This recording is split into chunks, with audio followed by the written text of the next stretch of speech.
Hi, hello, magandang araw po sa ating lahat mga kapapsi, kamamsi. Ngayon, luluto po ko ng ulam namin sa hapunan. Tinulang isda. Napakasarap to mga papsi. Tinulang bisugo ang tawag sa amin. Napakasarap yan mga papsi, ano?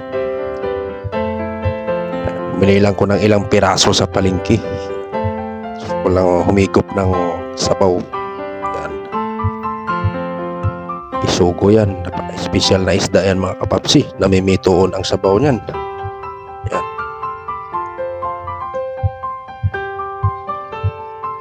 Tinulang bisugo. Napakasarap yan mga kapapsi. Yan. Pakuluin lang siya natin ng pakuluin ng mga kapapsi. Yan po. Simpleng recipe lang to. Ulam lang namin sa hapunan.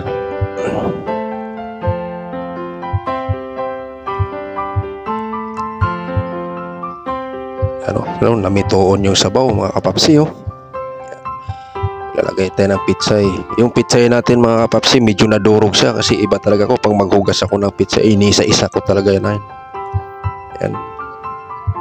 Kailangan natin ng linisan ng maigi yung pitsay, lalo na tong gulay na pitsay.